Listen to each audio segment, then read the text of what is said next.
Hello students. तो आप सब लोग कैसे हो? तो आज मैंने बहुत दिनों के बाद फिर से बिहार बोर्ड के बच्चों के लिए लेक्चर रिकॉर्ड करना शुरू किया है। और अब आपके जो नए लेक्चर होंगे इसमें आप अपने चैप्टर्स को स्क्रीन पर, मोबाइल की स्क्रीन पर, लैपटॉप की स्क्रीन पर देख भी पाएंगे। बहुत सारी चीज़ें होंगी जहां मैं अंडरलाइन भी करूंगा और हो सकेगा तो वाइट बोर्ड पर अलग से मैं उसकी ड्राइंग बना करके भी समझाऊंगा। तो मुझे उम्मीद है कि ये जो अब नए लेक्चर रिकॉर्ड करने जा रहा हूँ मैं मई महीने में से, ये आपको पहले से बेहतर लगेंगे। ये आपको समझने में काफ़ी हेल्पफुल भी होंगे। तो ठीक है, हम लोग बिहार बोर्ड के बच्चों के लिए उनकी जो ईवीएस की किताब है पर्यावरण और हम, उसका चैप्टर 3 बीजों का बिखरना, ये डिस्कस करने जा रहा हूँ मैं। बीजों का बिखरना। तो बीजों का बिखरना क्यों ज़रूरी है? बीजों का बिखरना इसलिए ज़रूरी है कि अगर बीज बिखरेंगे नहीं तो ऐसा तो हो नहीं सकता ना कि एक ही जगह पर सारे के सारे बीज से पौधे उग जाएं।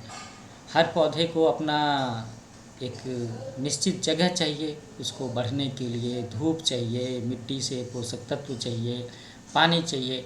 तो एक्चुअली में हमें ऐसा कहना चाहिए कि हर पौधे को बढ़ने के लिए, बड़ा रूप लेने के लिए, उसकी प्रॉपर ग्रोथ के लिए सफिशिएंट जगह चाहिए। इसलिए ये ज़रूरी है कि सारे के सारे बीजों से पौधे अंकुर एक ही जगह ना उगें, बीजों का बिखरना ज़रूरी है।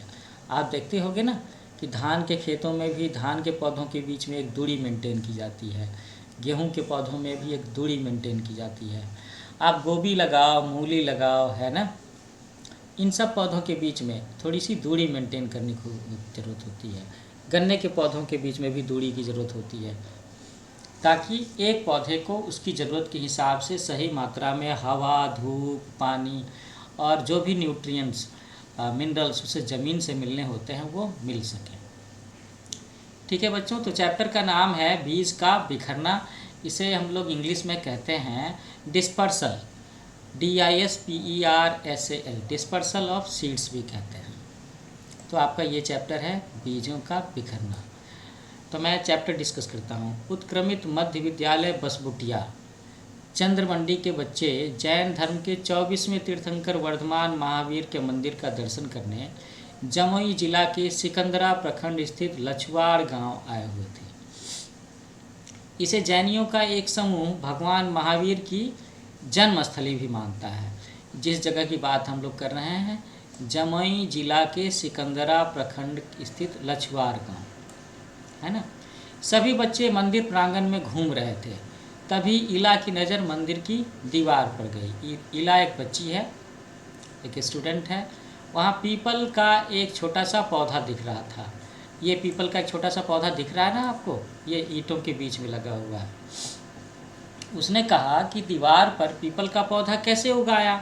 सब लोग दीवार पर उगे पीपल के पौधे को देखने लगे।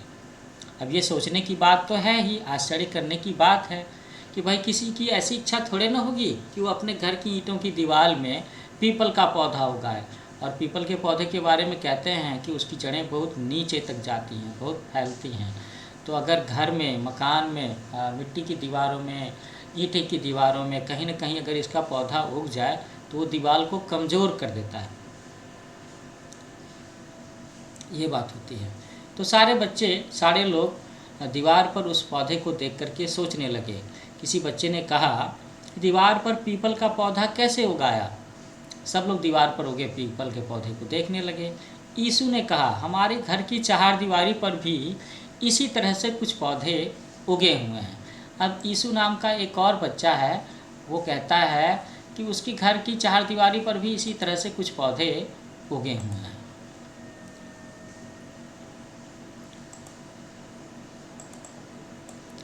शिवांगी बोली कि अपने विद्यालय के पुराने भवन में भी कुछ पौधे उगाए हैं। तो बच्चों, आप सब लोगों को सोचना है कि आपने भी अपने आसपास दीवारों या अन्य स्थानों पर पेड़ पौधे को उगे हुए देखा होगा जहाँ के बारे में आप सोचते नहीं हैं और आपको देख करके आश्चर्य होता है कि भला ऐसी जगहों पर कौन आदमी बीजों को ला कर के डालेगा और पौधे उगाना चाहेगा, लेकिन ये पौधे को कैसे आए, यहाँ पर इन चीज़ों के बीज कैसे आ गए। तो आपने इस तरह से किन किन स्थानों पर कौन कौन से पौधों को उगे हुए देखा है। आपको जगह का नाम लिखना है और पौधे का नाम लिखना है। तो पीपल का पौधा इसमें बड़ा कॉमन है, जो कहीं भी आपको दिख जाएगा ऐसे। तो पीपल का पौधा हो सकता है, नीम के पौधे हो सकते हैं, अमरूद का पौधा हो सकता है। अच्छा, आपको ये भी सोचना है कि पौधा वहाँ कैसे उगा होगा। ये बातें आपको अपने दोस्तों के साथ में डिस्कस करनी है और लिखना है, अंदाज़ा लगाना है। You have to just think it.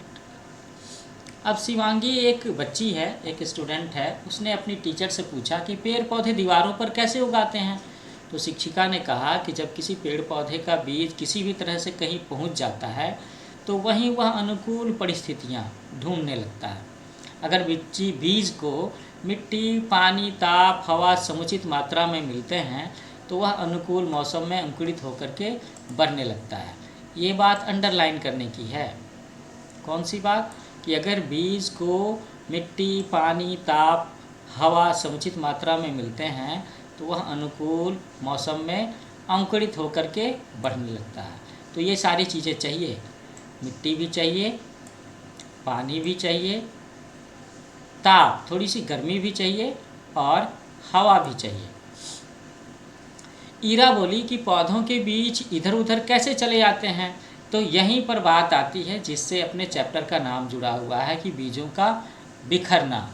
भाई, पीपल का पेड़ तो एक जगह है, उसमें फल आते हैं, उसका फल गिरता है, लेकिन उसके फल और उसके अंदर में जो बीज हैं वो 2 किलोमीटर आगे कैसे चले जाएंगे। 4 किलोमीटर दूर जा कर के कोई पीपल का पौधा अगर अपने आप उग गया है तो वो कैसे उग सकता है।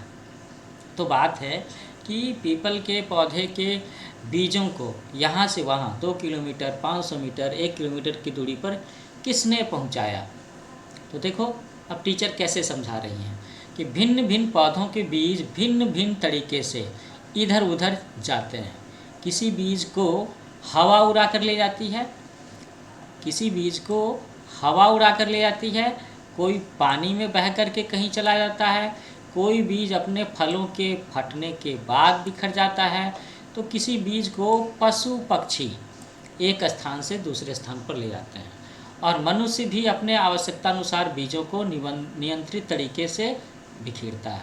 तो मनुष्य वाली बात तो समझ में आती है कि हम लोगों को अगर कहीं पर जंगल बनाने हैं तो हम पीपल का पौधा लगाएंगे, नीम का पौधा लगाएंगे, आम का पौधा लगाएंगे, तो हम लोग उसकी बीजों को वहाँ लगाएंगे या एक नर्सरी में उगाया हुआ है पौधा वहाँ से ख़रीद कर लेकर के आएंगे और जो अपनी जगह सोच रखी है वहाँ पर उनके पौधे लगाएंगे।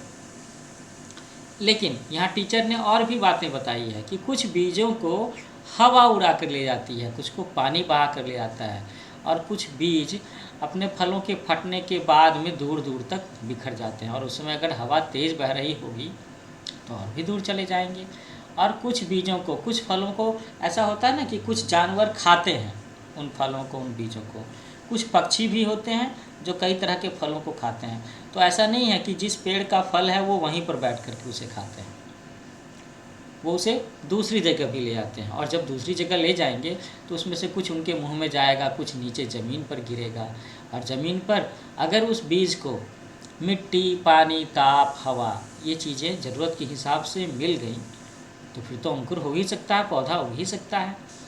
तो ईरा बोलती है कि पौधों के बीजों का एक स्थान से दूसरे स्थान पर जाने का राज क्या है, व्हाट इज़ द सीक्रेट, ऐसा पूछा ईरा ने कि आखिर ये राज क्या है कि पौधों के बीज एक जगह से दूसरी जगह चले जाते हैं।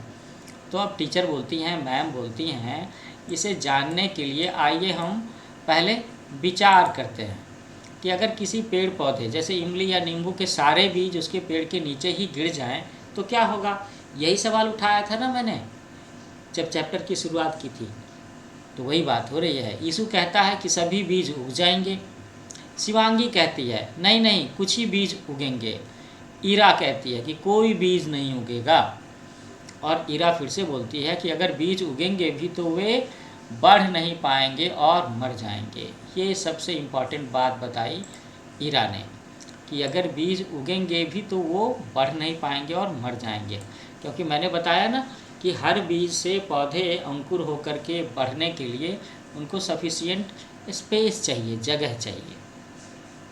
अब आपको क्या लगता है कि अगर किसी पौधे के सभी बीज उसी के नीचे गिर जाएं तो क्या होगा?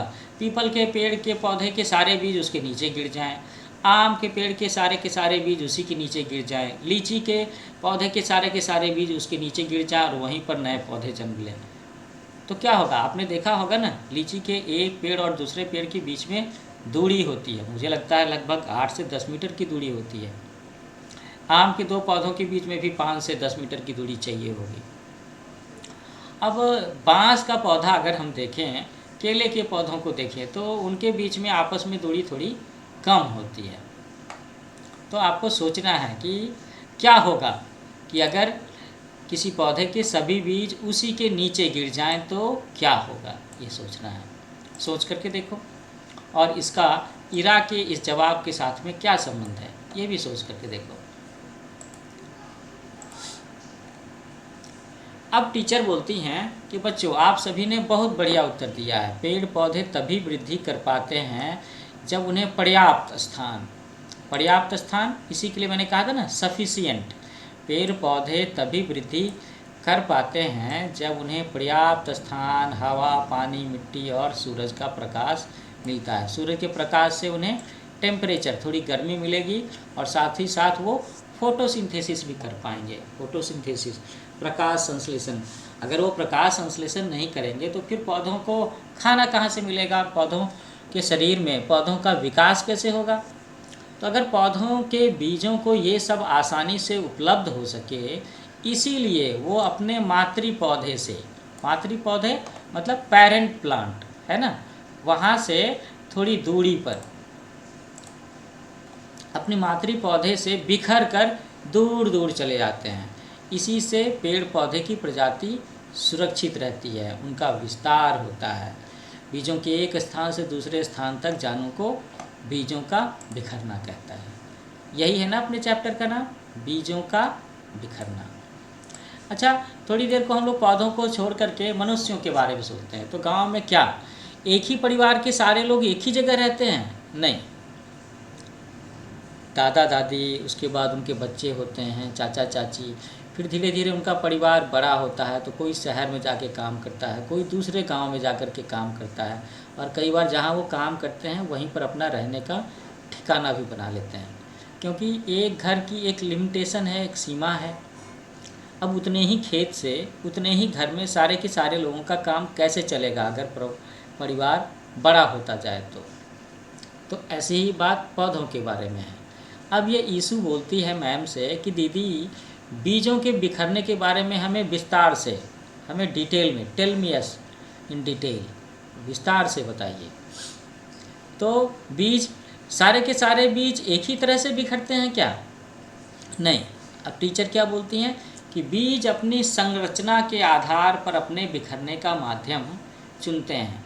अपनी संरचना, बीज का स्ट्रक्चर, बीज कैसे बना हुआ है, उसके हिसाब से वो अपने बिखरने का माध्यम चुनते हैं। तो ये बात प्रकृति ने बनाई हुई है, ये सारी व्यवस्था प्रकृति ने की हुई है।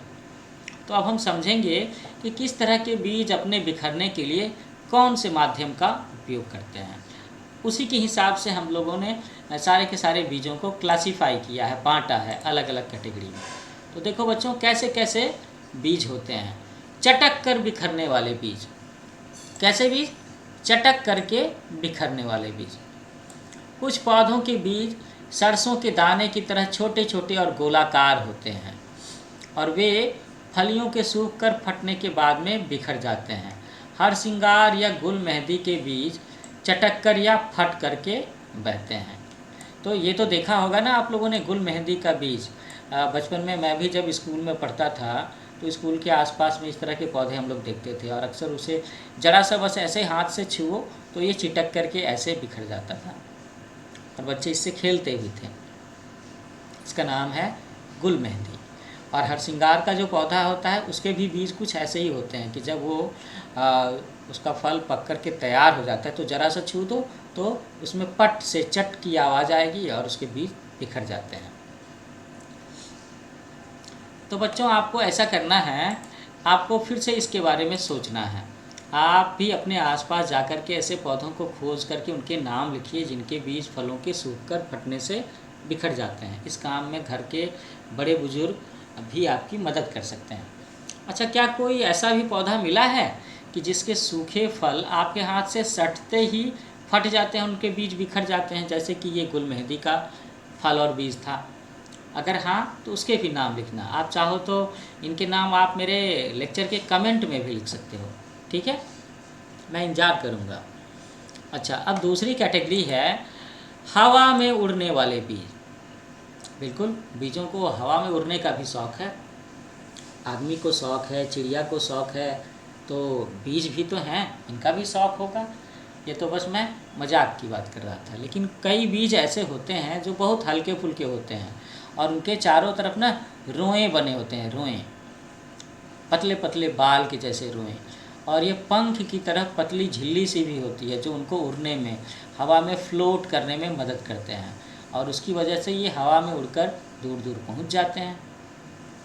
जब बीज हल्का फुल्का होगा तो वो तो हवा के ज़ोर से उड़ ही जाएगा ना। जब ज़ोर की आंधी तूफान में घर के छप्पर, पेड़ पौधे उखड़ जाते हैं तो बीज भला क्या चीज़ है। और बीज अगर हल्का हो, रोएदार हो, उसमें पंख की तरह से पतली पतली झिल्ली बनी हुई हो। तो यहाँ आप देख रहे होंगे कि यहाँ पर कपास के बीजों का चित्र दिया हुआ है। तो देखो, ये जो बीज है ना कपास के, इसमें रोएँ रोएँ बने हुए हैं और ये हवा में उड़ कर के एक जगह से दूसरी जगह जा सकता है। तो आपको कपास के बीज के चित्रों को ध्यान से देखना है और बताना है कि क्या आपने ऐसी ही संरचना, ऐसी ही स्ट्रक्चर वाले किसी और पौधे के बीजों को हवा में उड़कर एक स्थान से दूसरी जगह जाते हुए देखा है।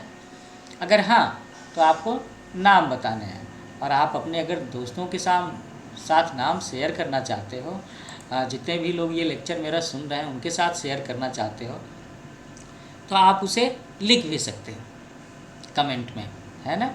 तो कई लोगों की जानकारी में इजाफा हो जाएगा और वो बच्चे भी अपने आसपास में उन बीजों को ढूंढने की कोशिश करेंगे, देखेंगे। देखो, साइंस क्या है ना, साइंस करने की चीज़ है, देखने की चीज़ है, समझने की चीज़ है। सिर्फ किताब में पढ़ने की चीज़ नहीं है। साइंस में देखना होता है। लोग देख करके एक्सपेरिमेंट्स करते हैं। आपको भी इस किताब में कई सारे एक्सपेरिमेंट करने को दिए जाएंगे। There are some assignments, projects you will have to do. अब तीसरी कैटेगरी आती है पानी में तैरकर बिखरने वाले बीज। अब देख लो भैया, कुछ बीज जिनको हवा में उड़ने का शौक़ था, कुछ बीज जिनको कि चटक करके, जिनके फल चटक करके फटते हैं तो फिर उसकी वजह से बिखर जाते हैं। तो भाई पानी भी तो एक बहुत बड़ा डिस्पर्सल एजेंट है। वो भी तो चीज़ों को एक जगह से दूसरी जगह बहा करके ले जा सकता है। तो अब हम लोग देखेंगे कि पानी में तैरकर बिखरने वाले फल और बीज कौन कौन से हैं। तो कुछ पौधों के फल पानी में तैरकर एक स्थान से दूसरी जगह चले जाते हैं। ऐसे फल हल्के और पानी में तैरने वाले होते हैं। नारियल हल्का होता है ना, नारियल भी तैर करके चला जाता है एक जगह से दूसरी जगह। तो कमल और कुमुदनी के पौधे, इन पौधों के जो फल होते हैं ना, वो पानी में बहते हुए एक जगह से दूसरी जगह चले जाते हैं। फल के सड़ गल जाने से ही बीज बिखर जाते हैं। आप देखो इस चित्र में, यहाँ पर कमल के बीज के दिखाया गया है और उसका जो फल काटा हुआ है उसको भी दिखाया गया है। ये फल कटा हुआ है और ये जो आप देख रहे हो ये सब के सब बीज हैं, कमल के बीज हैं। इन बीजों को यहाँ अलग करके भी दिखाया गया है। ये देखो, ये वही बीज है जो यहाँ पे है। तो बच्चों, अब फिर से एक छोटा सा काम करना है आपको कि आपके आसपास में पानी के कौन कौन से पौधे उगते हैं और वो कैसे उगते हैं उसके बारे में लिखना है। तो आपको बाएं कॉलम में पौधों का नाम लिखना है और दाएं कॉलम में उसके बीज पानी में डूबते हैं या नहीं उसके बारे में भी लिखना है। पानी में उगने वाला एक और पौधा है ना, वो मखाने की खेती होती है, जानते हो ना आप लोग। तो हम लोगों ने देखा कि बीजों के फल को चिटक करके बिखरने का शौक़ है, पानी में तैरने का शौक़ है, हवा के साथ उड़ करके जाने का शौक़ है। तो अब बीज जो हैं वो जानवरों की सवारी करने के भी इंटरेस्टेड होंगे। बिल्कुल ऐसी ही बात है। तो जानवरों की सवारी, ऐसे बीज जो जानवरों की सवारी, जानवरों के साथ चिपक कर, जानवरों के शरीर पर बैठ कर, उनके हाथ में पैर में लग करके एक जगह से दूसरी जगह जाते हैं। तो बीजों के बिखरने में जानवर बहुत ही इम्पॉर्टेंट रोल प्ले करते हैं। जैसे गोखरू की तरह कांटेदार बीज, ये गोखरू है, ये आपको गांव में ना गेहूं धान के खेतों की आड़ियों पर, दो खेतों को जो अलग करने वाली जगह होती है ना, उस पर उगा हुआ मिल जाएगा। मैंने भी बचपन में देखा है। लोग इसे कभी कभी तोड़ करके रख लेते थे, और गांव में जो शादियां होती हैं ना, उसमें जो बाराती वगैरह आते हैं, उन्हें तंग करने के लिए भी इस्तेमाल करते थे, उनके शरीर पर, उनके बालों में, और जहाँ वो शरीर में चिपक जाए, लग जाए, तो वहाँ पर बड़ी खुजली सी होती है। आपको ऐसा करना नहीं है, बस मैं शेयर कर रहा हूँ कि आप इसे देख सको, आइडेंटिफाई कर सको। और इसका नाम क्या है? गोखरू का बीज। तो बच्चों, आपको ऐसे बीजों की सूची बनानी है। You have to make a list जो जानवरों के शरीर से चिपक करके बिखरते हैं। तो ये जो गोखरू का बीज है, किस तरह के जानवरों के शरीर से चिपक जाएगा? ये गाय के शरीर से चिपक सकता है, बैल, भैंस, बकरी, भेड़, खरगोश, सियार, इनके शरीर से ये चिपक सकता है। अच्छा, अब हम लोग यहाँ तक पहुँचे हैं कि जानवरों की सवारी करने वाले बीज। अब हम लोग को देखना है कि कुछ ऐसे भी बीज होते हैं जो पक्षियों के द्वारा, जिनको यहाँ से वहाँ फैलाने का काम पक्षी करते हैं। वो भी प्रकृति की कितनी हेल्प करते हैं, कितनी मदद करते हैं, सोच करके देखो। तो ऐसे कौन कौन से बीज होंगे जो पक्षियों के द्वारा बिखराए जाते हैं?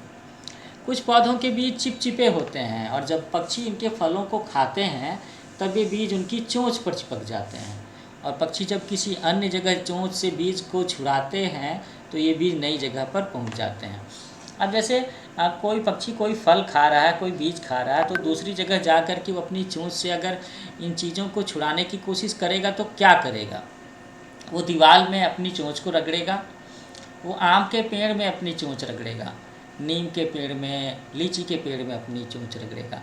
आप लोगों ने देखा होगा ना कि आम के पेड़ में जो डालियां होती हैं, उनके बीच में छोटा छोटा कोटरी, छेद जगह जैसी बनी होती है। आम में, लीची में, जामुन में, तो उसमें कभी कभी दूसरे पौधे भी उगाते हैं उस कोटर से। तो ऐसा यही होता है कि या तो उस कोटर में आकर के कभी कोई चिड़िया किसी फल का बीज खा रही होगी, उसने चोंच रगड़ करके दाने छुड़ाने की कोशिश किया होगा, और आगे चल करके वहाँ पर ज़रा सा पानी, मिट्टी, धूल आ गई, तो बस उग गया एक नया पौधा उसी जगह पे, है ना। पौधे को ये थोड़े ना सोचना है कि वो मिट्टी के खेत में है या पौधे की कोटर में है। उसे तो चीज़ें मिलनी चाहिए। कौन कौन सी चीज़ें मिलनी चाहिए? हवा, पानी, टेम्परेचर, है ना, और थोड़ा सा कुछ न्यूट्रिएंट्स चाहिए, पोषक तत्व चाहिए। अब यहाँ पर बताया गया है कि लसोड़ा के बीज को छू कर के देखिए, जिनका बिखरना पक्षियों के द्वारा होता है। तो लसोड़ा, ये तो नाम से ही लग रहा है कि कुछ चिपकने वाली चीज़ है। अब जरा हम लोग देखें, इसमें उसका चित्र भी बनाया गया होगा। तो कई फल ऐसे होते हैं जिन्हें पक्षी बीज सहित खा जाते हैं।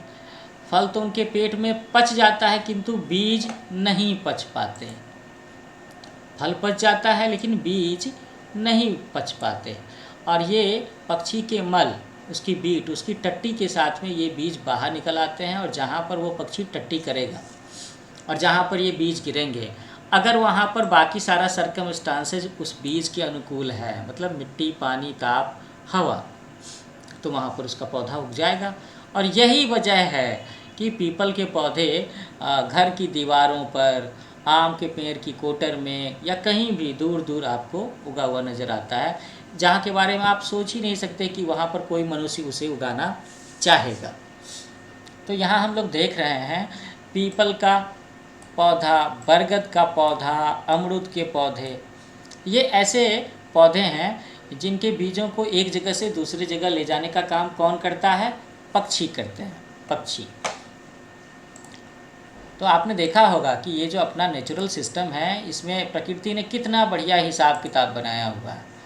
सब कैसे मिलकर के एक दूसरे की हेल्प करते हैं, हाँ? मतलब हवा, पानी, चिटक करके बिखरना, कोई जानवर अपने साथ चिपका करके ले जाए जाने अनजाने में, और पक्षी पक्षी थोड़े ना जानता है कि वो बीजों को बिखेरने का काम कर रहा है, वो उसका तो बस वो फलों को खा रहा है, बीजों को उसके गलती से या उसके अनजाने में एक जगह से दूसरी जगह पर बीज जा रहे हैं। तो ये बड़े कॉमन से पौधे हैं, पीपल, बरगद और अमरूद। इनके फलों को पक्षी बड़े चाव से खाते हैं और अक्सर उनकी वजह से इनके बीज एक जगह से दूसरी जगह बिखर जाते हैं। तो बच्चों, बीजों का बिखरना न केवल पौधों की प्रजातियों को हजारों वर्षों से बचा कर रखने में सहायक रहा है कि बल्कि इससे अलग अलग जगहों पर रहने वाले मनुष्यों को भी उपयोगी फल फूल वाले पौधे मिलते रहे हैं। भाई, मनुष्यों को फल फूल वाले पौधे या इन पौधों के उपयोग का कैसे पता चला? उसने देखा होगा ना कि अरे यहाँ पर तो सारे के सारे आम के बागान हैं, उसके बीच में एक पीपल का पौधा कहाँ से आ गया, एक नीम का पौधा कहाँ से आ गया, एक अमरूद का पौधा कहाँ से आ गया? ये तो उसने लगाया नहीं। तो फिर उसने आसपास की जगह में उसको ढूंढने की कोशिश की होगी, है ना। और उसके बाद उसने फिर आगे चल कर के उस प्रजाति के पौधों को अलग से उगाने की कोशिश की होगी, उसके उपयोग के बारे में सीखा होगा, उसके फल के बारे में जानने की कोशिश की होगी। तो मैंने पहले भी कहा और यहाँ भी लिखा है कि प्रकृति भी बीजों को बिखरने में सहायता पहुँचाती है। अब ये सारा सिस्टम, ये सारा इकोसिस्टम, ये पृथ्वी पर जो कुछ भी है, सारा वेजिटेशन, जितने भी तरह के पेड़ पौधे जानवर हैं, हम लोग भी उसमें शामिल हैं। तो प्रकृति कितना बड़ा काम करती है। ऊपर में ही बताया गया था ना चैप्टर के पहले में ही कि ये इस चीज़ पर डिपेंड करता है कि पौधे का बीज का स्ट्रक्चर कैसा है। इसी के हिसाब से प्रकृति ने तय कर रखा है कि उसके बीजों को दूर दूर तक बिखेरने का काम कौन करेगा। कुछ रिस्पॉन्सिबिलिटी हवा ने शेयर की, कुछ पानी ने, कुछ जानवरों ने, कुछ पक्षियों ने, और कुछ फल भी जैसे होते हैं कि वो चिटकते हैं तो अपने आप ही दूर दूर तक चले जाते हैं। तो प्रकृति उनके बिखरने के लिए बीजों में उपयुक्त अनुकूलता उत्पन्न करती है, ये गुण दिया है प्रकृति ने। अच्छा बच्चों, तो यहाँ पर एक छोटा सा प्रोजेक्ट भी दिया हुआ है जो आपको करना चाहिए, और मैं तो कहूँगा कि करना चाहिए, क्योंकि प्रोजेक्ट करने से ना बच्चे काफ़ी कुछ सीखते हैं। क्या करना है? विभिन्न माध्यमों से एक स्थान से दूसरे स्थान पर पहुँचने वाले बीजों को इकट्ठा कर चार्ट पेपर पर कोलाज बनाइए और कक्षा में प्रदर्शित कीजिए। तो कैसे बनाओगे आप? पहले तो आपको कैटेगरी लिखनी है। चिटक कर फैलने वाले बीज, हवा के जरिए फैलने वाले बीज, पानी के जरिए फैलने वाले बीज, जानवरों की सवारी करके फैलने वाले बीज, पक्षियों के द्वारा फैलने वाले बीज। इतनी सारी कैटेगरी हो गई ना, 5 कैटेगरी। तो और उसके बाद उनके सामने में उन पौधों के नाम लिखने हैं, और अगर कोशिश करके आप उनके बीजों को इकट्ठा करके एक चार्ट पेपर पर कोलाज बना सकते हैं जहाँ पर उसकी तस्वीर होगी, आप फलों और पौधों के नाम लिखोगे और बीजों को चिपका करके भी दिखा सकते हो। इससे आपकी जानकारी में भी काफ़ी बढ़ोतरी होगी, और जो बच्चे इस चीज़ को देखेंगे उन्हें भी काफ़ी कुछ सीखने का मौका मिलेगा। अच्छा, तो कोलाज कहते किसे हैं? कोलाज ये अंग्रेजी का शब्द है। इसमें चित्रों को काट करके किसी भी एक विषय पर एक छोटा सा प्रेजेंटेशन बनाते हैं, उसे ही हम लोग कोलाज कहते हैं। तो बच्चों, ये चैप्टर कैसा लगा? मैंने बिल्कुल आपके टेक्स्ट बुक से ही पढ़ाने की कोशिश की है, जो बिहार बोर्ड की टेक्स्ट बुक है ना, पर्यावरण और हम। तो मैंने उसी में आपका चैप्टर 3 डिस्कस किया है, बीजों का बिखरना। तो आप सब बच्चों को मैंने जो पढ़ाया है, जिस तरीके से पढ़ाया है और जिस तरह से आपके साथ में चीज़ों को शेयर करने की कोशिश की है, मेरा पढ़ाने का अंदाज़ अगर अच्छा लगा तो मैं आप सब बच्चों से कहूँगा कि आप मेरे चैनल को ज़रूर लाइक करो, शेयर करो, सब्सक्राइब करो, और उसके सामने बेल आइकन ज़रूर दबाना। इस चैनल का नाम क्या है? New age coaching. तो इसमें मैं बिहार बोर्ड के बच्चों के लिए, डीएवी के बच्चों के लिए, सीबीएसई बोर्ड के बच्चों के लिए, और भी जो स्टेट बोर्ड हैं उनके बच्चों के लिए बहुत सारे सब्जेक्ट्स के पूरे डिटेल लेक्चर डालने वाला हूँ, एक एक करके। थोड़ा सा पेशेंस रखना होगा, लेकिन मैं महीने 2 महीने में बहुत सारे लेक्चर्स डालने वाला हूँ। अब जैसे अभी मैंने ये डिस्कस किया ना, बीजों का बिखरना, तो इसके 3 से 4 दिन के अंदर में आपको दूसरा लेक्चर, जो आपका चैप्टर नंबर 4 है, उसके भी लेक्चर अवेलेबल हो जाएंगे। तो ये आपको पता कैसे चलेगा? ये पता तभी चलेगा जब आप मेरा चैनल सब्सक्राइब करोगे, जिसका नाम है न्यू एज कोचिंग, और बेल आइकन दबाओगे, तभी तो आपके पास नोटिफिकेशन आएगा ना। तो ठीक है बच्चों, अच्छे से पढ़ाई करना। कोरोना के समय में अगर स्कूल में पढ़ाई नहीं हो रही है तो आप सब बच्चों के पास में ना किताबें होना बहुत ज़रूरी है, किताबें। और अगर मेरे जैसा कोई ट्यूटर मिल जाए जिसने इस तरीके से पढ़ाना जान रखा है, समझ रखा है, या अगर आप मेरा लेक्चर फॉलो करेंगे तो बस आपके पास में किताबें होने चाहिए और मेरे लेक्चर होने चाहिए, आप अपनी पढ़ाई अच्छे से कर पाओगे। तो ठीक है, अच्छे से पढ़ाई करना, घर में साफ़ सफाई से रहना, और जब तक लॉकडाउन हो तो बाहर निकलना नहीं। ठीक है, जल्दी मिलते हैं हम लोग एक नए लेक्चर में, तब तक के लिए विदा लेता हूँ।